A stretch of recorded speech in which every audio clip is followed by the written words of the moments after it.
A Christmas Carol in Prose, Being a Ghost Story of Christmas, by Charles Dickens. Stave 2, the first of the three spirits.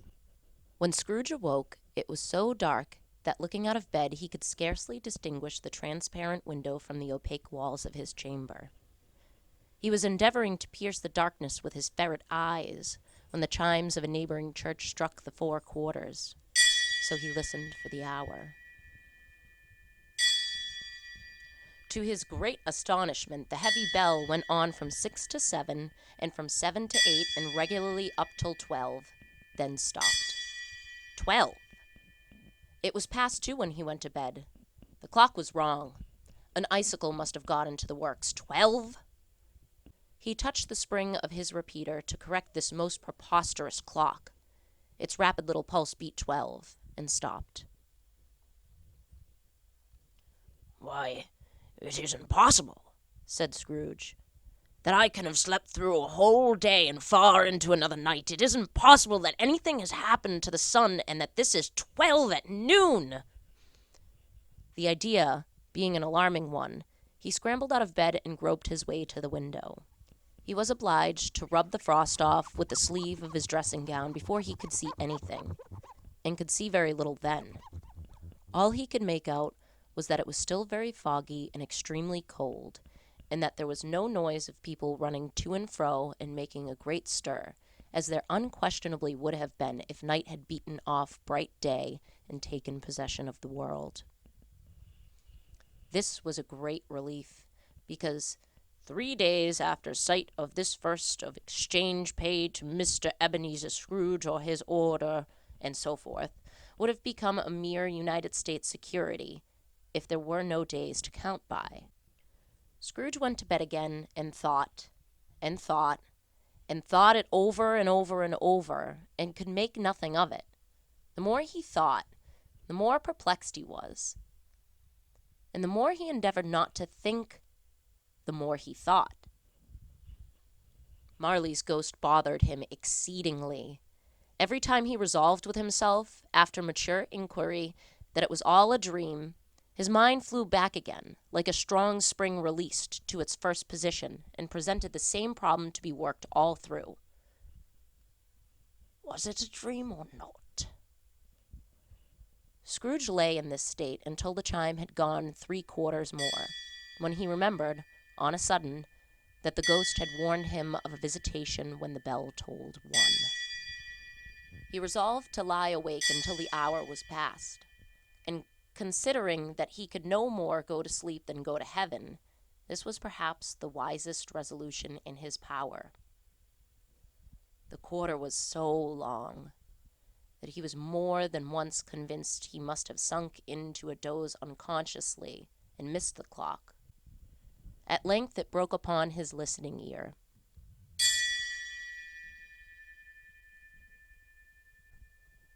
"Quarter past," said Scrooge, counting. "Half past," said Scrooge. "Quarter to it," said Scrooge.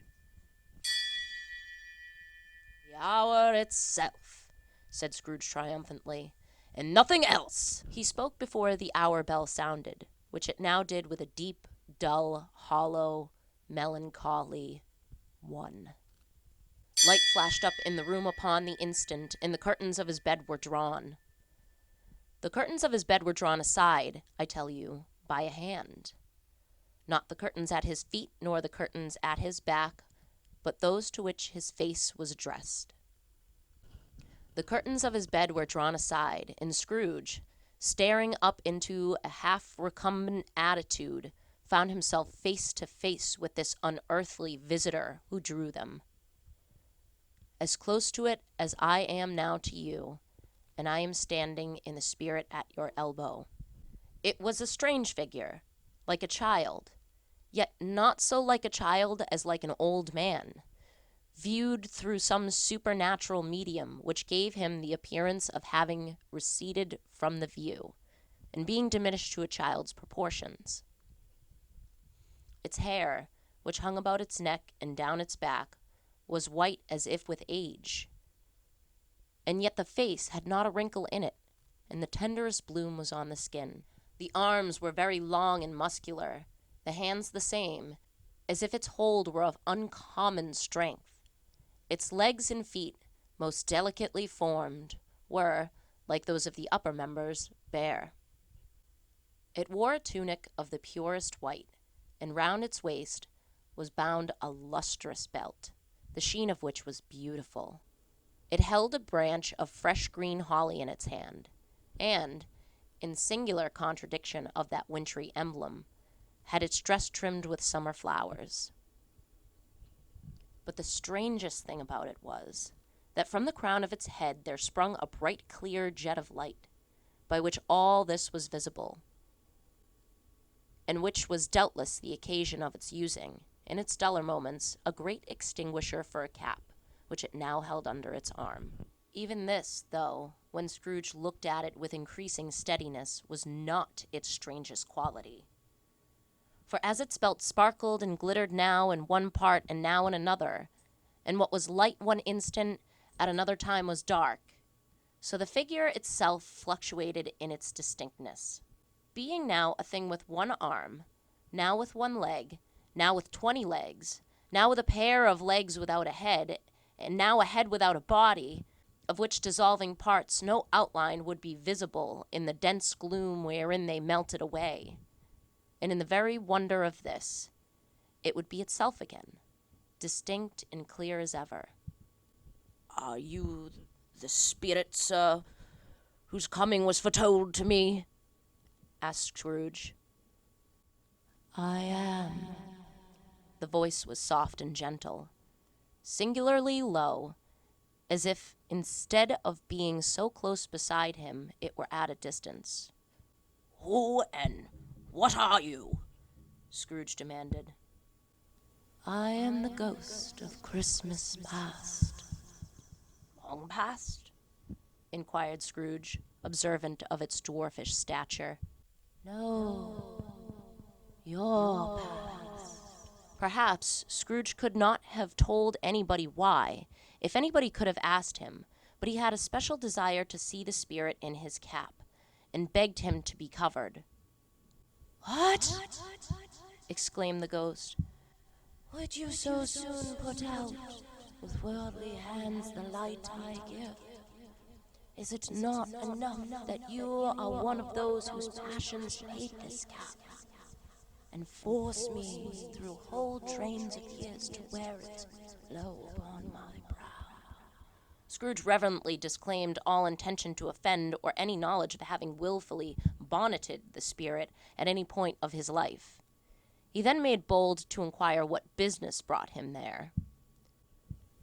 Your welfare, said the ghost. Scrooge expressed himself much obliged, but he could not help thinking that a night of unbroken rest would have been more conducive to that end. The spirit must have heard him thinking, for it said immediately, Your reclamation, then. Take heed. It put out its strong hand as it spoke, and clasped him gently by the arm. Rise and walk with me. It would have been in vain for Scrooge to plead that the weather and the hour were not adapted to pedestrian purposes. That bed was warm, and the thermometer a long way below freezing, that he was clad but lightly in his slippers, dressing gown, and nightcap, and that he had a cold upon him at the time. The grasp, though gentle as a woman's hand, was not to be resisted. He rose, but finding that the spirit made towards the window, clasped his robe in supplication. I am a mortal, Scrooge remonstrated, liable to fall. Bear but a touch of my hand there, said the spirit, laying it upon his heart, and you shall be upheld in more than this. As the words were spoken, they passed through the wall, and stood upon an open country road with fields on either hand. The city had entirely vanished. Not a vestige of it was to be seen. The darkness and the mist had vanished with it, for it was a clear, cold winter day with snow upon the ground. Good heaven, said Scrooge, clasping his hands together as he looked about him. I was bred in this place. I was a boy here. The spirit gazed upon him mildly. Its gentle touch, though it had been light and instantaneous, appeared still present to the old man's sense of feeling. He was conscious of 1,000 odors floating in the air, each one connected with 1,000 thoughts and hopes and joys and cares long, long forgotten. Your lip is trembling, said the ghost. And what is that upon your cheek? Scrooge muttered with an unusual catching in his voice that it was a pimple, and begged the ghost to lead him where he would. You recollect the way? Inquired the spirit. Remember it, cried Scrooge with fervor. I could walk it blindfold. Strange to have forgotten it for so many years, observed the ghost. Let us go on. They walked along the road, Scrooge recognizing every gate and post and tree, until a little market town appeared in the distance, with its bridge, its church, and winding river. Some shaggy ponies now were seen trotting towards them with boys upon their backs, who called to other boys in country gigs and carts, driven by farmers. All these boys were in great spirits and shouted to each other, until the broad fields were so full of merry music that the crisp air laughed to hear it. These are but shadows of the things that have been, said the ghost. They have no consciousness of us. The jocund travelers came on, and as they came, Scrooge knew and named them, every one. Why, he was rejoiced beyond all bounds to see them. Why did his cold eye glisten and his heart leap up as they went past? Why was he filled with gladness when he heard them give each other Merry Christmas as they parted at crossroads and byways for their several homes? What was Merry Christmas to Scrooge? Out upon Christmas. What good had it ever done him? The school is not quite deserted, said the ghost. A solitary child, neglected by his friends, is left there still. Scrooge said he knew it, and he sobbed. They left the high road and well-remembered lane, and soon approached a mansion of dull red brick with a little weathercock-surmounted cupola on the roof, and a bell hanging in it. It was a large house, but one of broken fortunes. For the spacious offices were little used, their walls were damp and mossy, their windows broken, and their gates decayed. Fowls clucked and strutted in the stables, and the coach houses and sheds were overrun with grass. Nor was it more retentive of its ancient state. Within, for entering the dreary hall and glancing through the open doors of many rooms, they found them poorly furnished, cold, and vast. There was an earthy savor in the air, a chilly bareness in the place, which associated itself somehow with too much getting up by candlelight and not too much to eat. They went, the ghost and Scrooge, across the hall to a door at the back of the house. It opened before them and disclosed a long, bare, melancholy room, made barer still by lines of plain deal and forms and desks. At one of these a lonely boy was reading near a feeble fire, and Scrooge sat down upon a form and wept to see his poor, forgotten self as he used to be. Not a latent echo in the house, not a squawk and scuffle from the mice behind the paneling, not a drip from the half-thawed waterspout in the dull yard behind, not a sigh among the leafless boughs of one despondent poplar, not the idle swinging of an empty storehouse door, no, not a clicking in the fire, but fell upon the heart of Scrooge with a softening influence and gave a freer passage to his tears. The spirit touched him on the arm and pointed to his younger self, intent upon his reading. Suddenly, a man in foreign garments, wonderfully real and distinct to look at, stood outside the window with an axe stuck in his belt, and leading by the bridle an ass laden with wood. "Why, it's Ali Baba!" Scrooge exclaimed in ecstasy. "It's dear old honest Ali Baba. Yes, I know. One Christmas time, when yonder solitary child was left here all alone, he did come. With the first time, just like that, poor boy, and Valentine, said Scrooge. And his wild brother, Orson. There they go. And what's his name? Who put down in his drawers asleep at the gates of Damascus? Don't you see him? And the Sultan's groom turned upside down by the genie. There he is upon his head. Serve him right, I'm glad of it. What business had he to be married to the princess?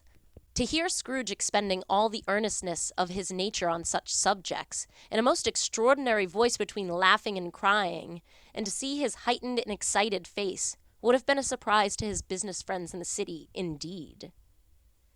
There's the parrot! Cried Scrooge. Green body and yellow tail, with a thing like lettuce growing out of the top of his head. There he is. Poor Robin Crusoe, he called him. When he came home again after sailing round the island, poor Robin Crusoe, where have you been, Robin Crusoe? The man thought he was dreaming, but he wasn't. It was a parrot, you know. There goes Friday, running for his life to the little creek. Hallo, hop, hallo!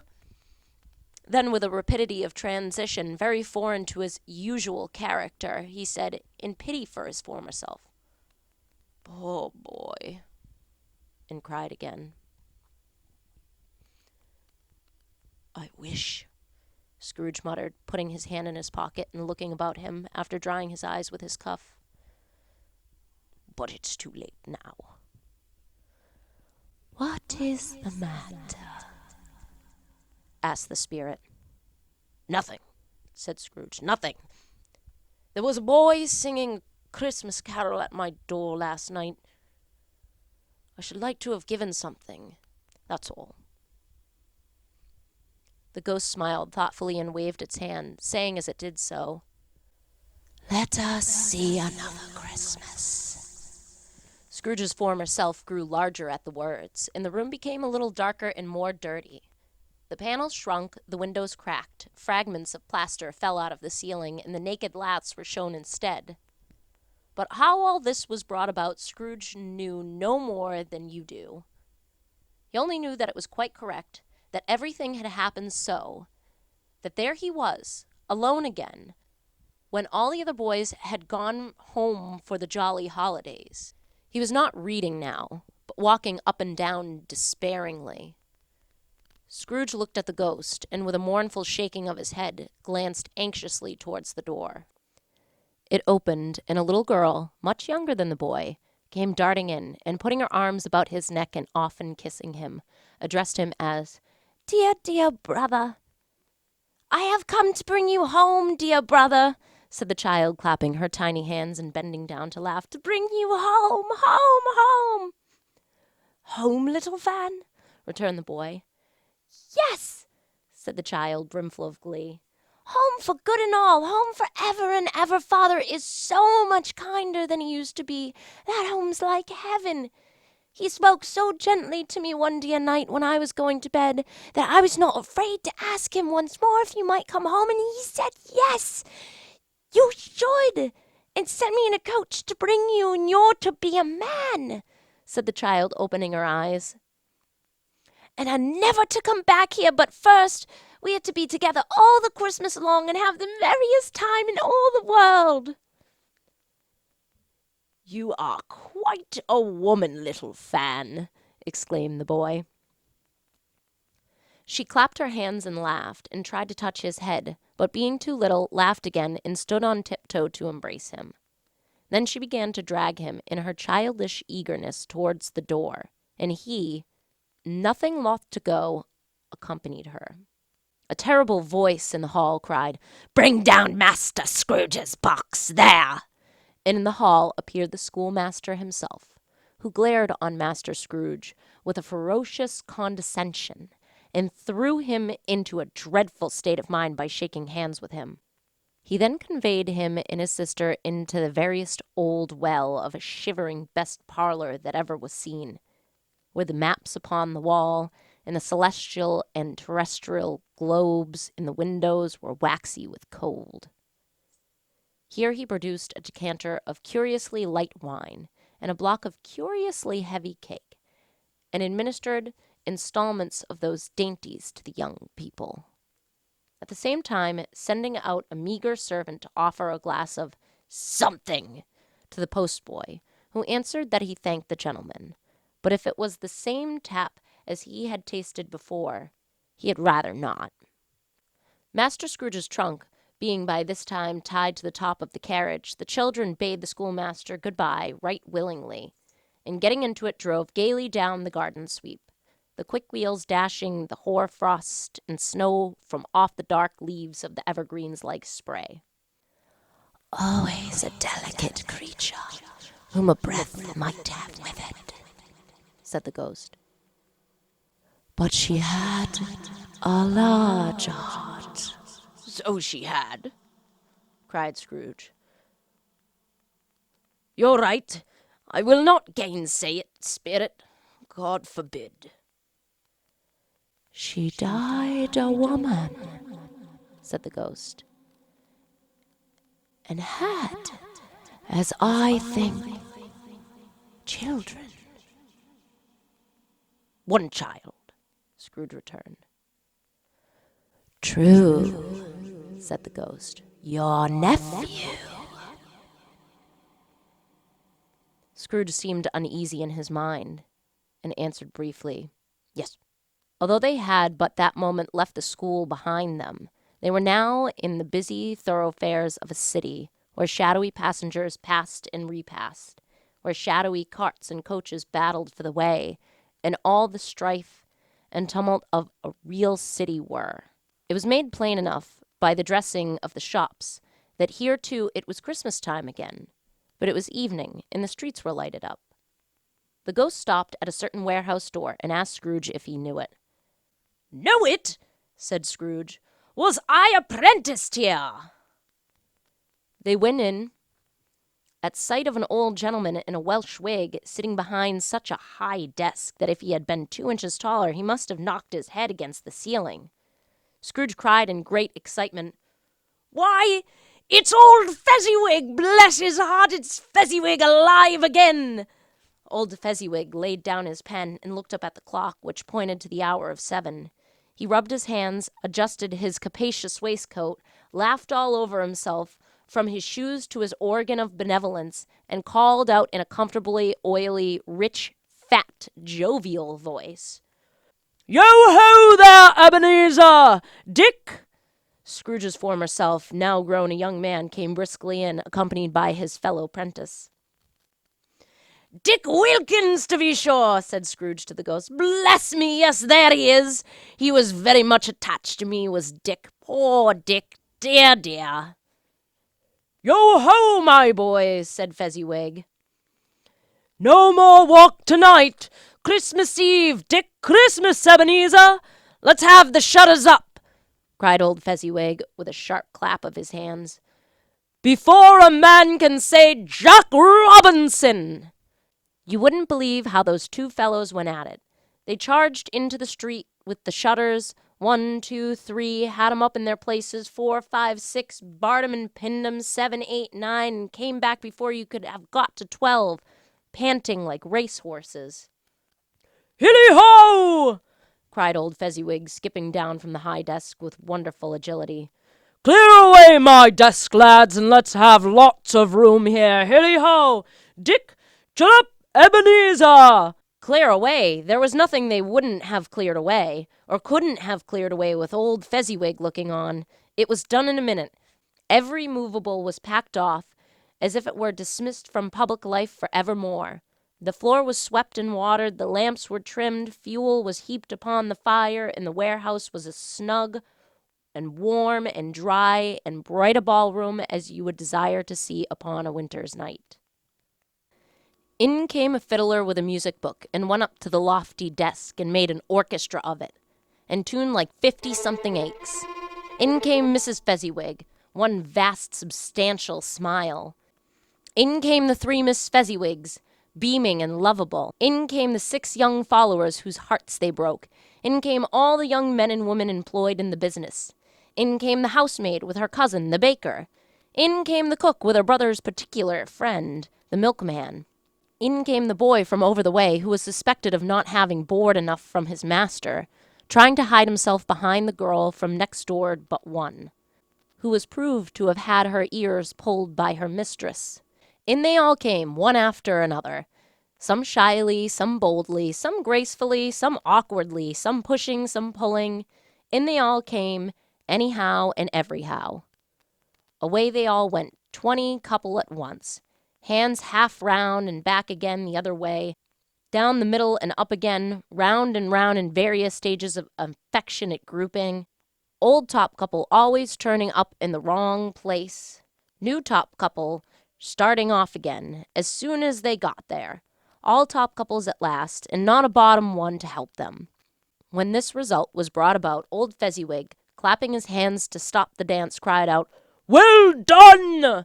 And the fiddler plunged his hot face into a pot of porter, especially provided for that purpose. But scorning rest, upon his reappearance, he instantly began again, though there were no dancers yet, as if the other fiddler had been carried home, exhausted, on a shutter, and he were a brand-new man resolved to beat him out of sight or perish. There were more dancers, and there were more forfeits, and more dancers, and there was cake, and there was negus, and there was a great piece of cold roast, and there was a great piece of cold boiled, and there were mince pies and plenty of beer. But the great effect of the evening came after the roast and boiled, when the fiddler, an artful dog, mind, the sort of man who knew his business better than you or I could have told him, struck up Sir Roger de Coverley. Then old Fezziwig stood out to dance with Mrs. Fezziwig, top couple too, with a good stiff piece of work cut out for them. 3 or 4 and 20 pair of partners, people who were not to be trifled with, people who would dance, and had no notion of walking. But if they had been twice as many, 4 times, old Fezziwig would have been a match for them, and so would Mrs. Fezziwig. As to her, she was worthy to be his partner in every sense of the term. If that's not high praise, tell me higher, and I'll use it. A positive light appeared to issue from Fezziwig's calves. They shone in every part of the dance like moons. You couldn't have predicted at any given time what would have become of them next. And when old Fezziwig and Mrs. Fezziwig had gone all through the dance, advance and retire, both hands to your partner, bow and curtsy, corkscrew, thread the needle, and back again to your place, Fezziwig cut so deftly that he appeared to wink with his legs, and came upon his feet again without a stagger. When the clock struck 11, this domestic ball broke up. Mr. and Mrs. Fezziwig took their stations, one on either side of the door, and shaking hands with every person individually as he or she went out, wished him or her a Merry Christmas. When everybody had retired but the 2 prentices, they did the same to them, and thus the cheerful voices died away, and the lads were left behind to their beds, which were under a counter in the back shop. During the whole of this time, Scrooge had acted like a man out of his wits. His heart and soul were in the scene, and with his former self. He corroborated everything, remembered everything, enjoyed everything, and underwent the strangest agitation. It was until now, when the bright faces of his former self and Dick were turned from them, and he remembered the ghost, and became conscious that it was looking full upon him, while the light upon its head burnt very clear. "A small matter," said the ghost, "to make these silly folks so full of gratitude." "Small?" echoed Scrooge. The spirit signed to him to listen to the 2 apprentices, who were pouring out their hearts in praise of Fezziwig, and when he had done so, said, "Why, is it not? He has spent but a few pounds of your mortal money. 3 or 4, perhaps. Is that so much that he deserves this praise?" "It isn't that," said Scrooge, heated by the remark, and speaking unconsciously like his former, not his latter self. "It isn't that, spirit. He has the power to render us happy or unhappy, to make our service light or burdensome, a pleasure or a toil. Say that his power lies in words and looks and things so slight and insignificant that it is impossible to add and count them up. What then? The happiness he gives is quite as great as if it cost a fortune. He felt the spirit's glance and stopped. What is the matter? Asked the ghost. Nothing particular, said Scrooge. Something, I think. No, said Scrooge. No. I should like to be able to say a word or two to my clerk just now, that's all. His former self turned down the lamps as he gave utterance to the wish, and Scrooge and the ghost again stood side by side in the open air. My time grows short, observed the spirit. Quick! This was not addressed to Scrooge or to anyone whom he could see, but it produced an immediate effect, for again Scrooge saw himself. He was older now, a man in the prime of his life.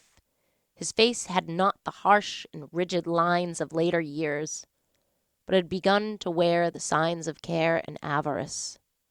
There was an eager, greedy, restless motion in his eye, which showed the passion that had taken root and where the shadow of the growing tree would fall. He was not alone, but sat by the side of a fair young girl in a mourning dress, in whose eyes there were tears, which sparkled in the light that shone out of the ghost of Christmas past. "It matters little," she said softly. "To you, very little. Another idol has displaced me, and if it can cheer and comfort you in time to come, as I would have tried to, I have no just cause to grieve." "What idol has displaced you?" he rejoined. "A golden one." "This is the even-handed dealing of the world," he said. "There is nothing on which it is so hard as poverty, and there is nothing it professes to condemn with such severity as the pursuit of wealth." "All your other hopes have merged into the hope of being beyond the chance of its sordid reproach. I have seen your nobler aspirations fall off one by one until the master passion, gain, engrosses you. Have I not?" "What then?" he retorted. "Even if I have grown so much wiser, what then? I'm not changed towards you." She shook her head. "Am I?" "Our contract is an old one. It was made when we were both poor and content to be so, until in good season we can improve our worldly fortune by our patient industry. You are changed. When it was made, you were another man." "I was a boy," he said impatiently. "Your own feeling tells you that you were not what you are," she returned. "I am. That which promised happiness when we were one heart is fraught with misery now that we are two. How often and how keenly I have thought of this, I will not say. Is it enough that I have thought of it and can release you?" "Have I ever sought release?" "In words, no, never." "In what then?" "In a changed nature. In an altered spirit, in another atmosphere of life, another hope as its great end, in everything that made my love of any worth of value in your sight. If this had never been between us," said the girl, looking mildly but with steadiness upon him, "tell me, would you seek me out and try to win me now?" "Ah, no." He seemed to yield to the justice of this supposition, in spite of himself. But he said with a struggle, "You think not?" "I would gladly think otherwise if I could," she answered. "Heaven knows, when I have learned a truth like this, I know how strong and irresistible it must be. But if you were free today, tomorrow, yesterday, can even I believe that you would choose a dowerless girl? You, who in your very confidence with her, weigh everything by gain, or choosing her, if for a moment you were false enough to your one guiding principle to do so. Do I not know that your repentance and regret would surely follow? I do, and I release you with a full heart for the love of him you once were." He was about to speak, but with her head turned from him, she resumed. "You may. The memory of what is past half makes me hope you will have pain in this.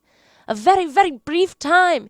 You will dismiss the recollection of it gladly, as an unprofitable dream from which it happened well that you awoke.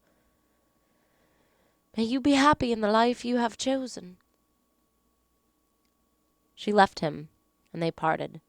"Spirit," said Scrooge, "show me no more. Conduct me home. Why do you delight to torture me?" "One shadow more," exclaimed the ghost. "No more!" cried Scrooge. "No more! I don't wish to see it! Show me no more!" But the relentless ghost pinioned him in both his arms and forced him to observe what happened next. They were in another scene and place, a room, not very large or handsome, but full of comfort. Near to the winter fire sat a beautiful young girl, so like that last that Scrooge believed it was the same until he saw her, now a comely matron, sitting opposite her daughter. The noise in this room was perfectly tumultuous, for there were more children there than Scrooge in his agitated state of mind could count, and unlike the celebrated herd in the poem, they were not 40 children conducting themselves like one, but every child was conducting itself like 40. The consequences were uproarious beyond belief, but no one seemed to care. On the contrary, the mother and daughter laughed heartily, and enjoyed it very much. And the latter, soon beginning to mingle in the sports, got pillaged by the young brigands most ruthlessly. What would I not have given to be one of them? Though I never could have been so rude, no. I wouldn't for the wealth of all the world have crushed that braided hair and torn it down. And for the precious little shoe, I wouldn't have plucked it off, God bless my soul, to save my life. As to measuring her waist in sport, as they did, bold young brood, I couldn't have done it. I should have expected my arm to have grown round it for a punishment, and never come straight again. And yet I should have dearly liked, I own, to have touched her lips, to have questioned her, that she might have opened them, to have looked upon the lashes of her downcast eyes, and never raised a blush, to have let loose waves of hair, an inch of which would be a keepsake beyond price. In short, I should have liked, I do confess, to have had the lightest license of a child, and yet to have been man enough to know its value. But now a knocking at the door was heard, and such a rush immediately ensued that she with laughing face and plundered dress was borne towards in the center of a flushed and boisterous group, just in time to greet her father, who came home attended by a man laden with Christmas toys and presents. Then the shouting and the struggling and the onslaught that was made on the defenseless porter, the scaling him with chairs for ladders, to dive into his pockets, to spoil wonder and delight with which the development of every package was received. The terrible announcement that the baby had been taken in the act of putting a doll's frying pan into its mouth, and was more than suspected of having swallowed a fictitious turkey, glued on a wooden platter. The immense relief of finding this a false alarm, the joy and gratitude and ecstasy, they were all indescribable alike.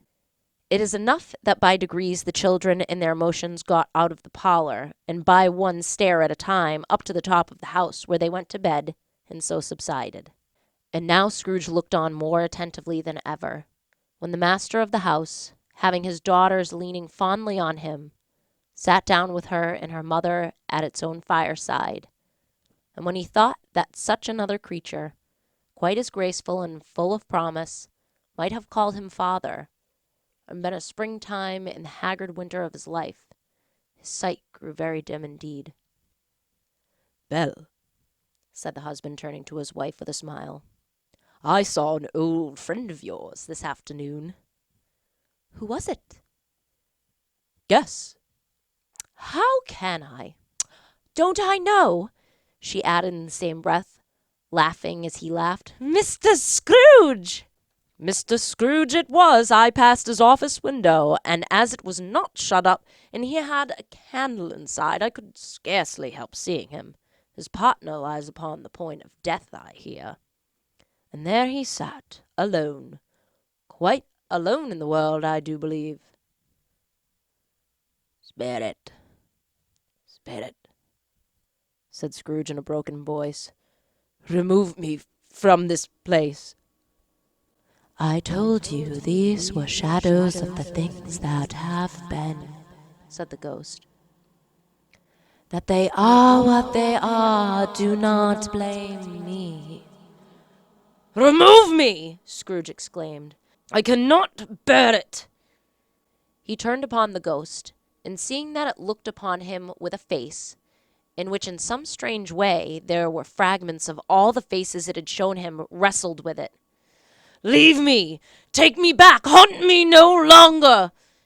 In the struggle, if that can be called a struggle, in which the ghost with no visible resistance on its own part was undisturbed by any effort of its adversary, Scrooge observed that its light was burning high and bright, and dimly connecting that with its influence over him. He seized the extinguisher cap, and by sudden action pressed it down upon its head. The spirit dropped beneath it, so that the extinguisher covered its whole form. But though Scrooge pressed it down with all his force, he could not hide the light, which streamed from under it in an unbroken flood upon the ground. He was conscious of being exhausted and overcome by an irresistible drowsiness, and further of being in his own bedroom. He gave the cap a parting squeeze, in which his hand relaxed, and had barely time to reel to bed before he sank into a heavy sleep.